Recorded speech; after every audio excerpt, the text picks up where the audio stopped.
The reprimand landed like a slap that everyone could hear. "Airman, cover that ink. This is a United States Air Force flight line, not a tattoo convention." Colonel Victor Hale pitched his voice high enough that the wind carried it down the ramp and across the waiting tarmac. Heads turned the way they always do when rank chooses a target. A few junior officers smirked, then looked to Hale for the cue to keep smirking. The young woman he had singled out did not rise to meet his tone. The name tape over her heart read Ward, Airman First Class. Talia Ward tugged her sleeve neatly over her wrist, answered, "Yes, sir," and without apology or attitude, returned to the restraint inspection of a multi-ton communications pallet lashed in the yawning mouth of a C-17. No sigh, no roll of the eyes, just hands going back to buckles, links, and pins. 50 yards off the nose of the transport, the command tent flapped in the gusts. Inside, General Owen Mercer stopped reading a weather update and looked up through the plastic window at the tableau Hale had arranged. Mercer wasn't watching Hale. He was watching Ward's hands and feet, the shape her posture made against the machine. She stood centered over the arches, shoulders relaxed, chin level, field of vision open. No fidget, no show. Even the way she set the ratchet handle back into its cradle flat, parallel reachable. Without looking, told him what he needed to know. He'd taught captains to pick up those small tells years ago in places where a wrong guess cost a night's sleep or a man's life. In every place that mattered, quiet economy of motion had meant one thing: a professional at work. The pallet deserved a professional. It carried a next-generation battlefield communications array, a dense cube of hardened electronics and shock-mounted cores, more expensive than the aircraft and more fragile than it looked. On the ramp, young pilots drifted close out of curiosity, then drifted back when they realized they were just in the way. Old NCOs didn't drift. They stood just out of Ward's peripheral vision and watched the way she mapped tension with 2 fingers, listened for how a chain sang across the deck when pulled to proper pitch, and felt through the soles of their boots the truth of a load settling correctly. Hale saw a slim airman and a bit of exposed ink. The master sergeant saw a set of habits that don't appear by accident. Mercer saw both, weighed the wind, and let the scene tell on itself. Hale wasn't done. "This new generation thinks regulations are suggestions," he said, pitching his lecture to the aircrew like a stage aside. "An airman's job is to follow orders, maintain standards, and know their lane. Your lane," he pointed with an open hand to the pallet, "is this. We haul it. We don't decorate ourselves." He let his gaze rake Ward's frame and smirked for effect. "Frankly, I question why we're letting someone your size handle assets worth 9 figures. He turned his back as if the subject were closed. The wind blew his words into the cargo bay and out across the ramp, where they thinned and died. Ward touched the top strap again and rechecked the diagonal. The buckle lay exactly where it should live, not because a checklist said so, but because gravity and friction argue in certain ways, and experience learns to answer in others. She didn't hurry. She didn't slow down to prove she wouldn't be rushed. The rhythm of her work felt like a metronome set to calm, and it settled the air around her. Sometimes the surest way to end a speech is to ignore it until the air runs out. The air changed by itself. The warning came as a metallic groan so sharp that even people who had never worked a ramp felt it behind the breastbone. A primary actuator on the loading ramp chose that moment to fail. No fireworks, just a clean mechanical betrayal, and the massive pallet jerked 2 feet to starboard as if tugged by a giant. Chains snapped like twigs. One shackle shattered and scythed a bright line in the deck sparks, skittering. The communications array lurched its weight, no longer a number in a notebook, but a living thing sliding where physics wanted it to go. The edge of the ramp waited like an open mouth. The crowd made the human sound people make when they know they are watching money and mission, and possibly men, slide toward destruction. "Back off," someone shouted, and backs obeyed. Even experience has reflexes. Even professionals step away when 10 tons go looking for gravity. Colonel Hale froze with his mouth open and his eyes wide, trapped between authority and the laws that do not salute. The flight line squeezed itself into a ring of witnesses. Ward did not tense. She didn't look for permission because she was already inside the problem. In 3 steps, she had crossed the distance from watching to acting, a manual winch handle appearing in her hand like it had been waiting for her to call its name. She dropped it into the floor socket and cranked 1, 2, 3 each turn, riding the weight of her shoulders and hips instead of her forearms. She did not try to stop 10 tons. She vectored it. The pallet's slide bent subtly, the sideways catastrophe, becoming a grudging, controlled drift backward. "Get clear." Someone yelled again, but Ward had already moved the handle, clattering in the socket as she slid to the cargo lock console. Fingers flew deliberate, not frantic, through the override sequence. She had no reason to know, unless she had learned it, because one day she might need it. She pulsed one lock, not all easing the strain on a single corner for a fraction of a second. The load rocked weight, answering a question asked in the right dialect. The chains that remained alive tightened where they should, slackened where they must, and the pallet obeyed. 6 inches from the lip, Ward went hard into a secondary brake lever with all her weight at the precise moment the pallet's momentum surrendered. The mechanism engaged with a report like a slammed vault. The load shuddered, moaned, and then fell still, breathing out through a handful of groans that said in the language of metal it would hold if they respected it. The wind seemed to stop while the ramp remembered its shape. The only thing anyone heard was the long collective exhale of people who had just seen a miracle disguised as physics and timing. "That's not possible," Hale said to no one in particular, which was the truest thing he'd said all morning. Ward didn't hear him. She was already kneeling to check the brake dog for a clean bite and to feel the last chain for the tension. She liked 2 clicks past snug, the note the steel sang matching on both sides. When she stood, she dusted her palms out of simple habit, not ceremony. The crowd remained a circle around her, not sure whether to applaud or stay very, very quiet. General Mercer crossed the distance from tent to ramp with the walk old commanders use when they don't need to run to make speed. He didn't look at the pallet more than once. His eyes stayed on Ward's face, then on the wrist where the sleeve had slipped. "Airman," he said the word steady and free of heat. "Show me your wrist." Ward's gaze met his, measured and clear. She pushed the fabric back without comment. The tattoo was small fine, and at a glance unremarkable, the silhouette of a coiled viper, black ink, tight and clean, its eye a single dot of negative space. Mercer's eyes softened in the way people's eyes do when they see a memory arrive uninvited. He had seen that crest in a desert briefing room a lifetime ago, on wrists that didn't need rank to speak for them. He angled his head toward a staff sergeant with a rugged tablet. "Verification pull," he said quietly. "Airman First Class Talia Ward. Now." The sergeant hustled the tablet into Mercer's hand. Hale arrived with all the awkwardness of a man who doesn't know where to stand in a story he didn't write. The screen blinked through 2 layers of clearance, and then a third, each gate slower than the last. Finally, a personnel entry opened, not with the tidy list an ordinary file gives, but with a skeletal outline wrapped in black bars. Unit Association pop-up, Special Tactics. Air Support, 24th STS Attachments, Informal Call Sign Shadow Vipers. Operational Endorsements sealed, Valor Awards redacted. Qualifications Suite, Flight Line, Crisis Management, Aerial Delivery in Contested Environments, Systems Override Mastery. The rank field was marked with the same ellipses as the rest, but Mercer didn't need a line of text to tell him what he was already feeling as certainty in the bones. He closed the cover and looked at Ward with the same respect he would have used for a flag or a folded pair of hands. Then he drew himself to attention and lifted his right hand into a crisp salute. He didn't make a speech. He didn't explain his reasons. He simply held the salute until Ward answered it with a small nod, the kind that accepts honor without inviting more of it.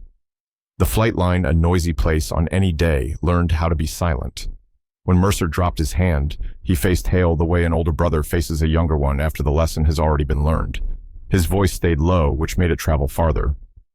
"Colonel," he said, "you addressed an airman for ink and size.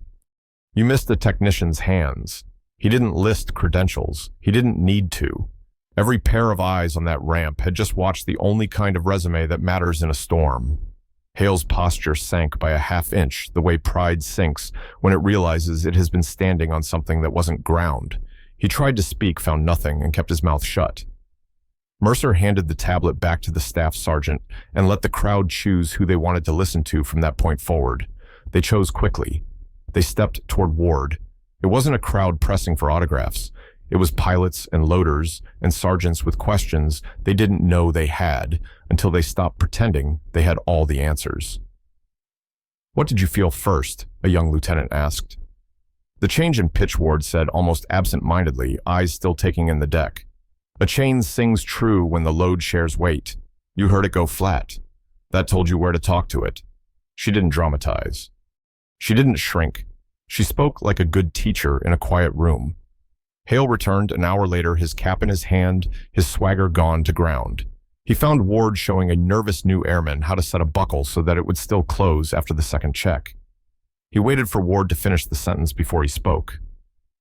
"Airman Ward," he said. The man teetered on the edge of his tongue, not sure whether it would be accepted or feel like theater. He chose not to pretend he knew which to use. "I owe you an apology," he continued in a voice shorn of parade gloss. "I addressed the uniform and missed the professional wearing it. I was wrong. I'm grateful for what you did here, for what you knew to do here." He gestured to the chalk line a senior chief had drawn on the ramp's lip to mark the place where 10 tons had decided not to take one more inch. "And I'm ashamed of how I started this day." Ward looked up, steady, unreadable kind. "Understood, sir," she said, and gave him the grace of making it simple. Then she turned back to the young airman and set the ratchet 2 clicks past snug. "Listen for the note," she said. "If both sides sing the same, the pallet will stop arguing." The lesson was a small one. Most of the good ones are. By evening, a name had attached itself to the chalk mark, because names do that to things that save us. Ward's line didn't need paint. It needed only to be pointed at by people who wanted to explain why they now did their work with 2 degrees more care. Pilots who used to swagger past crew chiefs slowed, leaned on the rail, and asked, "Anything you don't like?" Loadmasters who had never liked being called just loaders found themselves addressed as the first and best line of risk management on a deck that had learned what risk can look like when it goes hunting for a headline. In the break room, someone wrote 4 words on the whiteboard and put a box around them: "Look at their hands." The story hardened into practice faster than most myths do, because it contained a set of instructions hiding inside it. The training shop rewrote the first block for new officers and airmen. Behavior over appearance wasn't a slogan. It was a checklist posture: hands, breath, horizon, then switchology.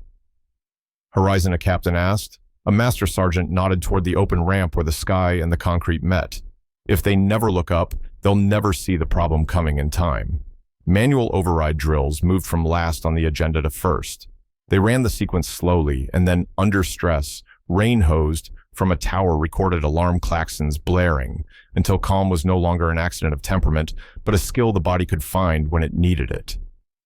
General Mercer signed a 1-page bulletin that hardly used any adjectives. It didn't need to.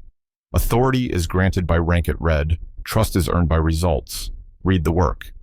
He asked for nothing his rank could not ask, and modeled everything the lesson demanded. He began opening briefs at the cargo door, not the cockpit, and asked the question he wished he'd asked his younger self more often. "What is the load telling you?" Colonel Hale took the question and made it his own. It sounded different in his voice, penitent without being theatrical, interested without pretending to be expert, but people heard it anyway and answered with better work. Ward did not become a mascot. She declined an invitation to a base photo op, not rudely, just the way people decline things that change the subject away from the thing that matters. She stood a pace back from the workbench and taught. She found calm in people before she trusted calm in machines. She had rookies breathe in through the nose, out through the feet, a trick that looks silly until the hands stop shaking. She taught them to hear steel sing and to read a pallet's posture like a person's. "Loads want to tell you where they are weak," she said. "That's not a betrayal. That's a gift." The chalk mark didn't last a week because chalk doesn't. The memory did. Ward's line became a phrase that meant this is as close as we allow chaos to get. When something heavy started to misbehave, someone always said, "Watch the line," and everyone did. The phrase traveled beyond the flight line. In maintenance bays, a tech closing a panel reminded a pilot Ward's line, and the pilot nodded and ran a finger along the seal until the fingertip felt right. In the simulator, when an actuator failed on purpose, the new sequence felt less like a test and more like a rehearsal for something inevitable that would not be allowed to become a drama. On a wet Thursday, 2 months later, the training director hauled a folding table out onto the ramp and set a single object in the center, a plain, worn winch handle. He didn't run a ceremony. He didn't mount a plaque. He let the tool sit there for a week so people would get tired of walking around it, then ask why it was there. When they did, the answer was always the same, because someone knew exactly when to use it. By then, it didn't need a label. Hale changed in ways visible to anyone who wanted to look. He still briefed hard, still expected speed, still flinched when schedules slipped, but he no longer mistook volume for urgency or ease for competence. He didn't perform contrition. He practiced it. He began walking the line before he walked the wing, listening to hands describe their work. He learned to ask the old NCOs what they were seeing when all he could see were numbers that didn't know how to tell him anything on their own. Mercer did the quiet part well because he always had. He asked a JAG to make sure the camera angles of the incident were boxed and logged as training material under the right classification, not a trophy for a briefing slideshow. He told the PA shop to leave it alone. He understood that some lessons work better as doctrine than as publicity. He also knew that legends get brittle under lights. He wanted this one to stay supple, a story you could use to teach a rookie how to see, instead of a story you could use to show a visitor where your heroes had stood. When the message spread off base, as messages always do, it did not travel as gossip, so much as guidance. A Marine Air Wing asked for the new block on behavior first checks. An Army logistics school invited a master sergeant to explain reading a load. A Navy crew chief wrote back after watching the module, "Different deck, same physics." Respect. Nothing in the curriculum used the words shadow vipers or gave a biography. Nothing needed to. The doctrine did the talking.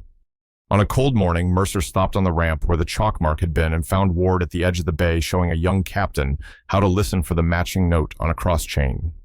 He stood a few moments without interrupting the class, which is a habit that keeps good things happening. When she finished, he walked over and spoke so the wind wouldn't carry his words where they didn't need to go. "You did a day's work," he said. "That work changed how we do this work." Ward tilted her head a degree and let the compliment rest without being forced into a spotlight. "We owe each other good habits," she said. "They're lighter to carry than apologies." Hale's apology had already bought itself a second life in his own mouth.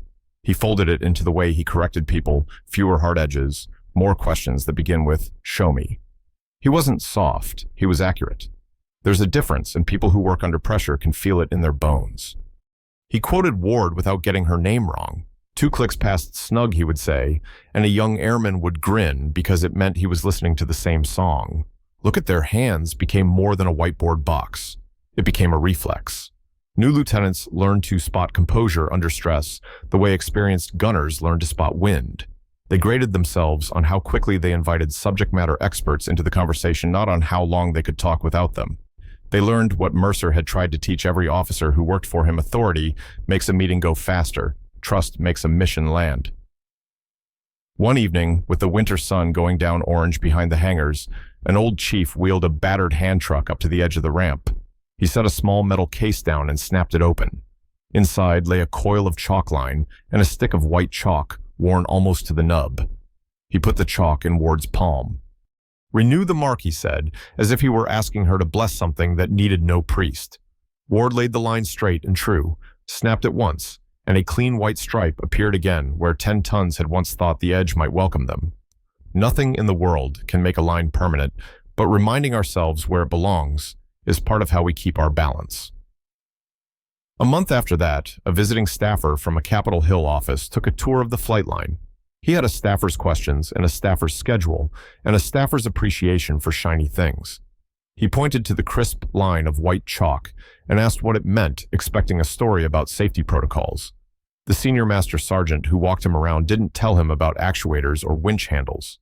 He looked at the man's hands instead, soft, careful, unused to cold metal, and answered in a way he might understand anyway.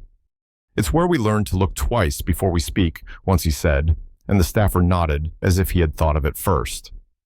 What lasts in a place like that isn't a plaque or a photograph or the way a salute looks in rain.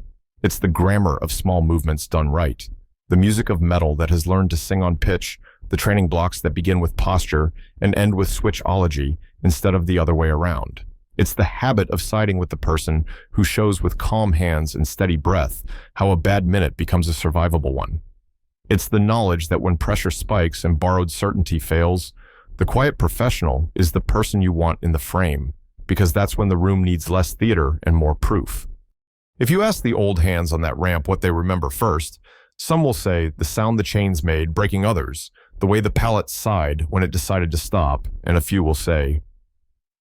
The strangest thing was the silence that descended after General Mercer's salute, a silence that felt like the whole base resetting its jaw. If you ask the younger ones, they'll tell you about the chalk the winch handle and the day the brief moved to the cargo door. If you ask Ward, she'll shrug the question off gently and point you to the nearest set of hands that need to learn to hear steel sing. She knows her story will outlast her name only if it keeps being told in the small ways people do their jobs. For the men and women who have spent years on cold concrete under open sky, the moral lands, without needing a narrator authority, can seat you at the table. Competence will keep everyone at it when the table starts to shake. Respect is not paid to volume or swagger. It finds the person who does the next right thing exactly when it has to be done.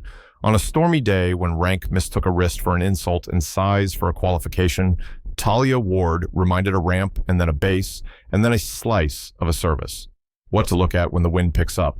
Watch the hands, watch the breath, watch the line, and when the load tries to talk you into believing it wants to go its own way, talk back to it in the language of physics, patience, and timing, and let the metal do what it most wants to do when someone steady is listening. Hold.